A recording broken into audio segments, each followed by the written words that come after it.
spring and summer of 2025 were certainly hyperactive across the central U.S. with many big tornado days and many considered tornadoes of the year.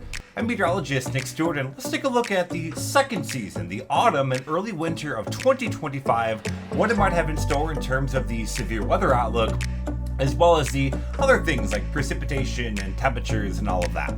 Typically when we do these analog videos, we look at analog. So we look at years that are similar in different aspects of meteorology that I consider to be important this particular year. Of course, La Nina, El Nino are always front and center in terms of focus, but we're also gonna be looking at things like ocean temperatures in the Pacific, the Gulf of Mexico as well. So a lot of different factors we'll be getting into for this outlook going forward.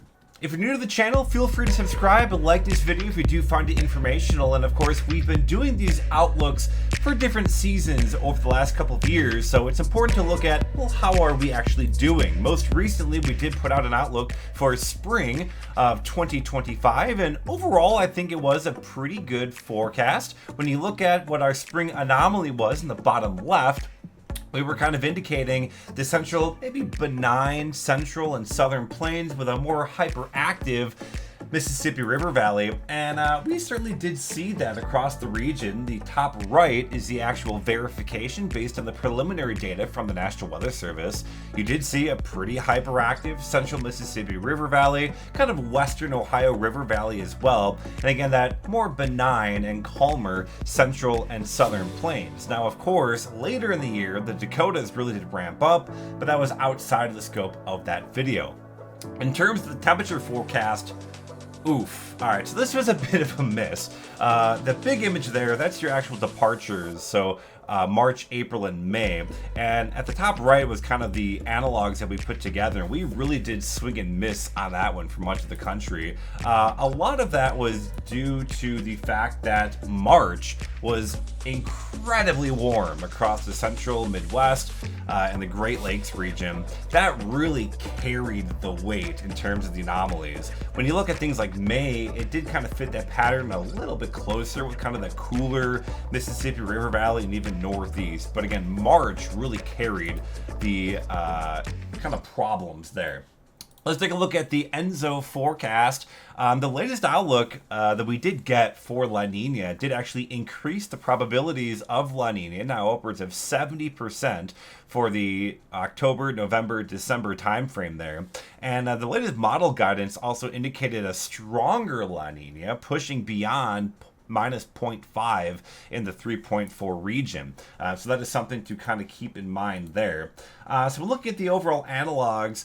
We do have multiple years we'll be looking at. Again, there's multiple factors that we're going to be kind of going in and considering. That includes the La Nina, El Nino, the current, and what is projected over the next several months, as well as things like ocean temperatures in the Pacific. That I think is a pretty big one. And we'll be looking at a pretty big teleconnection as well, the PDO.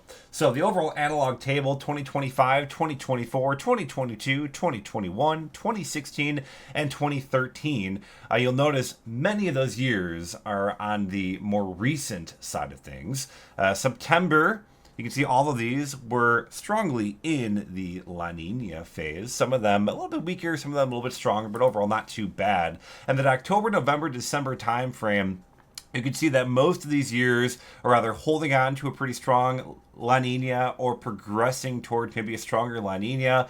2013 is kind of the outlier here in terms of these analogs. It's a pretty weak, neutral to weak La Nina phase, kind of not even quite to that minus 0.5 level. But you can see several of these years are kind of closer to that.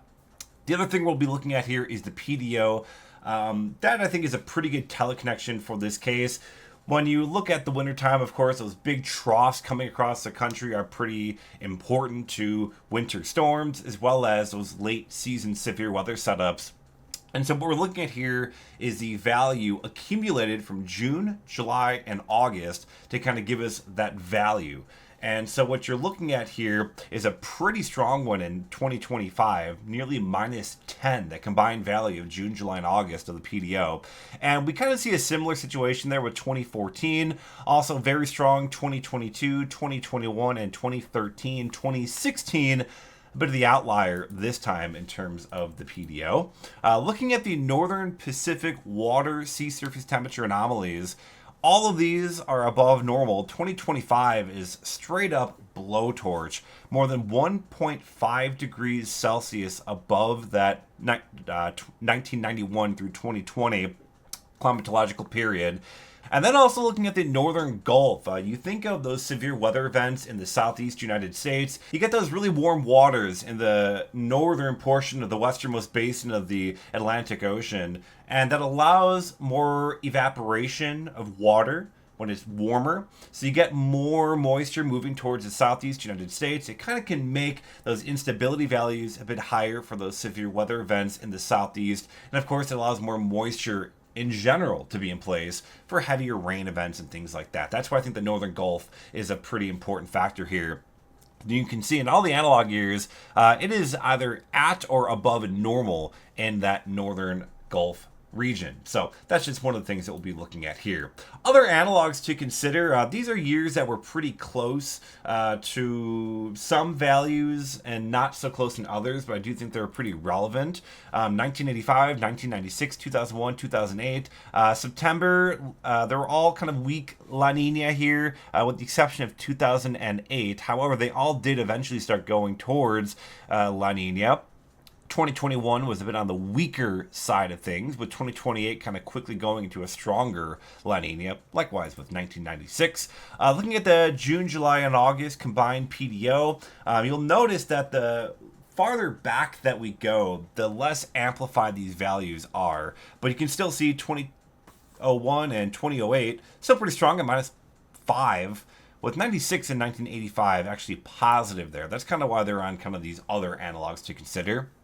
The North Pacific water anomalies, again, this is just truly an incredible basin that we have right now. The Pacific is incredibly warm, and that makes it really difficult to find analog years prior to like 2020 to even 2015, because in general, the Northern Pacific has just been so freaking warm over the last about 20 years.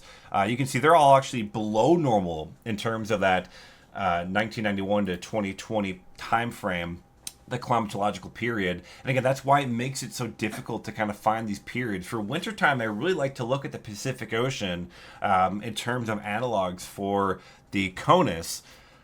It kind of gets a bit more difficult to do it, though, with just how much the Pacific has been warming and continues to warm. So that's just something to consider there.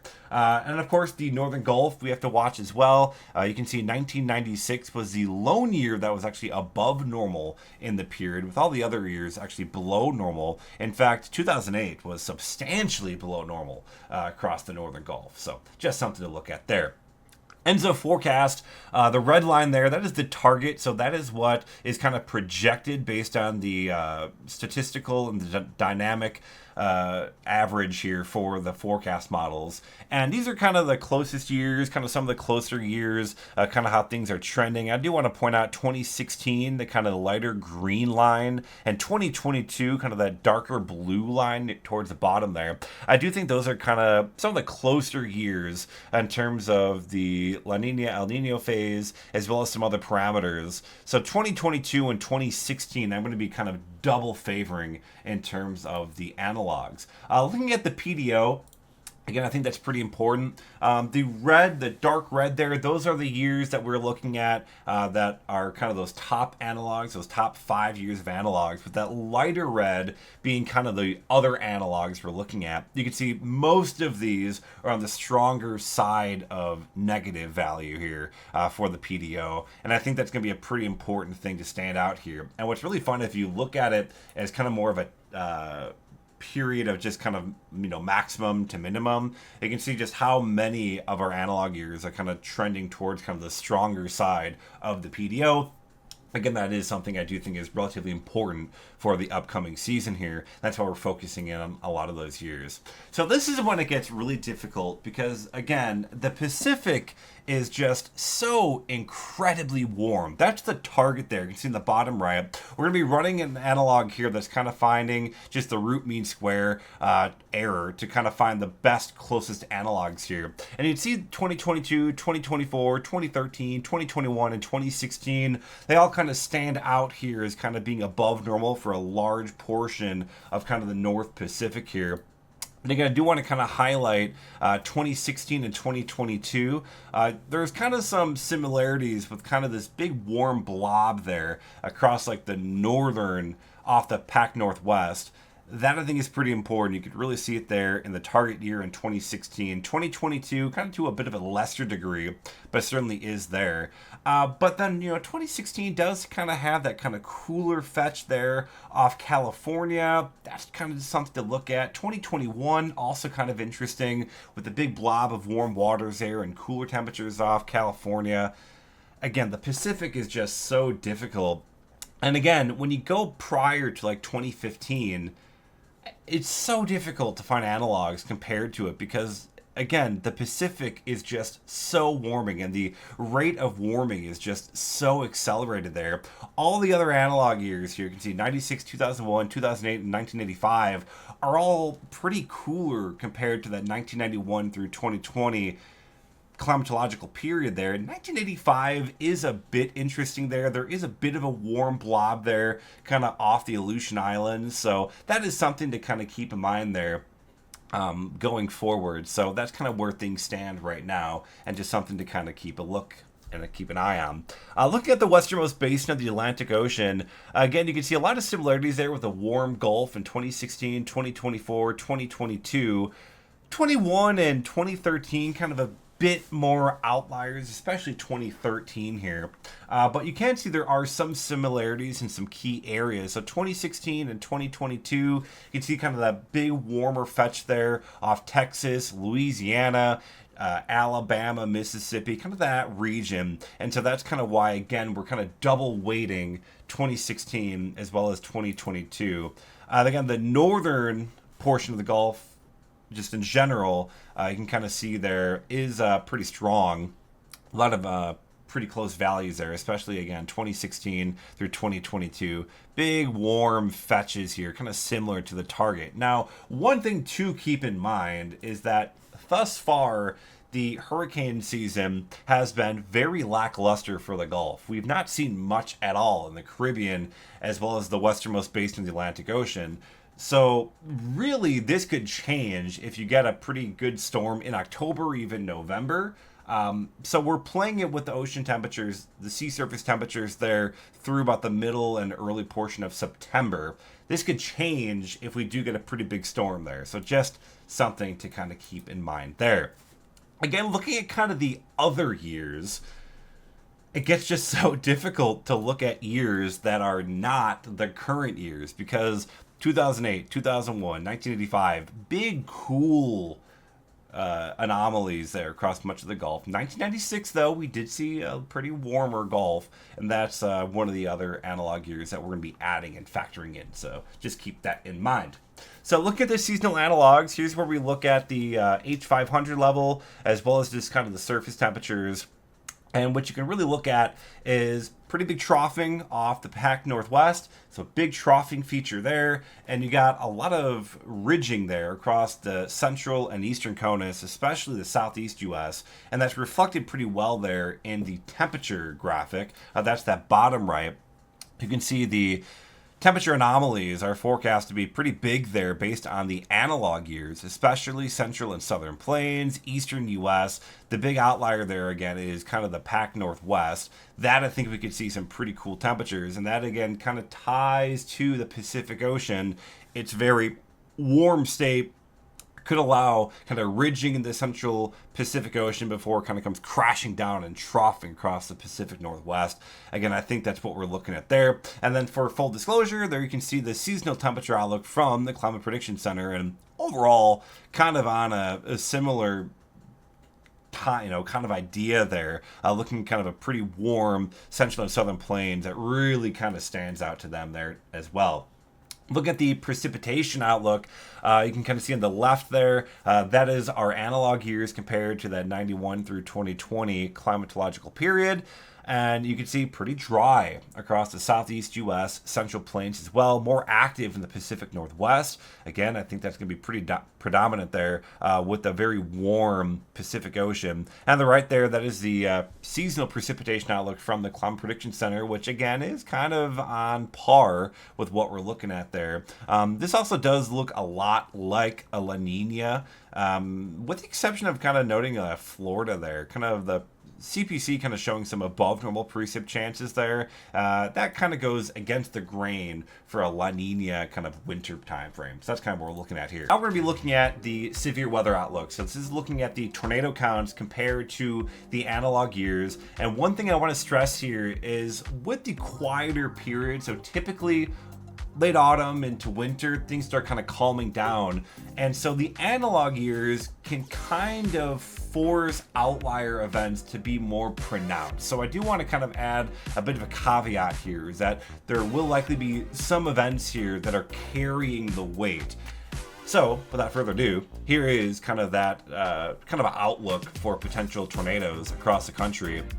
And what you can kind of stand out here is portions like Minnesota, Iowa, Nebraska. That's one area that kind of is interesting. You got the Illinois and Indiana area, and then the southeast United States. But again, I mentioned that analogs can kind of be carried by a few select events. So for example, the 2021 analog is in here, and you can really see that derecho in December of 2021 across that region.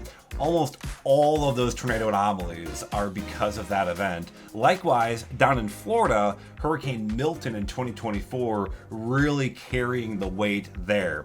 So I think those two areas are kind of outliers because of singular events. And so maybe you can kind of blur it out a little bit and kind of close your eyes to those just a little bit. The areas that I do think that are worth noting, though, looking across the country as a whole, I do think that central portion of the country, kind of Illinois, Indiana, that region is particularly interesting. That also kind of does kind of match some of the kind of perfect analogs for La Nina. Kind of get some troughing and wetter periods up that way. The southeast United States, Louisiana, Mississippi, Alabama also stand out here. That's one thing to kind of note. Maybe some potential for Oklahoma to come alive too. That also does stand out here in the analogs. Also California, you'll notice there are kind of a lot of red pixels in California. Again, California doesn't really see a lot of tornadoes in general, and so these could be carried by kind of singular events. But when you look at kind of what we were expecting with kind of cooler Pacific Northwest, that would indicate troughing there. And so it kind of gets some troughing features kind of ejecting into California, and that could maybe accelerate some maybe localized tornado threat. So just kind of keeping an eye on that. So again, the key takeaways here, I think, are going to be Illinois, Indiana, Louisiana, Mississippi, Alabama, as well as maybe Oklahoma, kind of an area to watch. Maybe some California action as well. Looking at the actual individual analog years, the reason I'm kind of highlighting that Illinois, Indiana, as well as kind of that Louisiana, Mississippi, Alabama, is that those regions kind of stand out a little bit more in the analog years. You can note 2013 right here. That was the November of 2013 tornado outbreak. I chased that one. That definitely is standing out in this analog year, but you can kind of see heightened southeast, heightened southeast, heightened southeast, heightened southeast in many of kind of the core analog years here. Of course, 2021, you can see the derecho right there in December of 2021, and then Hurricane Milton in 2024 standing out in South Florida. So those two events really carrying those regions. Kind of the other analog years, 1985, 96, 2001, 2008, 2016, after 2016 in here again. You can kind of see, though, again, southeast U.S., maybe some action here in Illinois, Indiana, Missouri, Illinois, here again with the southeast U.S. So multiple kind of areas kind of stand out over and over again in these analog years, and though that's kind of why I think it's kind of important to look at. Also note, again, 1996, we did have some action here in California, as well as 2001. The total average you can kind of see is weighting there as well. If I actually go back to the previous graphic too, looking at California, not not really standing out in many of these years, maybe a little bit here in 2022, but honestly, the California almost seems to be carried more about the other analogs, notably 96 and 2001. So maybe California is maybe being a bit oversold, but given the fact that we could see some troughing in the Pacific Northwest, cooler temperatures there, that would kind of favor that pattern ejecting maybe more into California. So that kind of wraps up this video.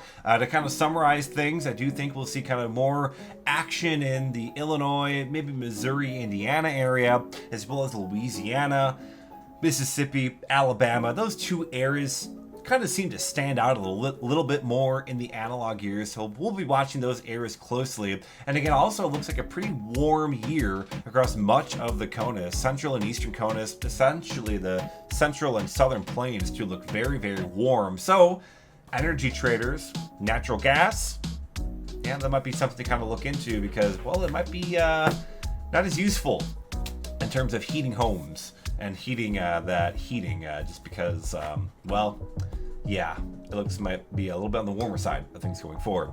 But again, just a big caveat, once again, a big disclaimer. These are just a look at analog years, kind of some things that stand out.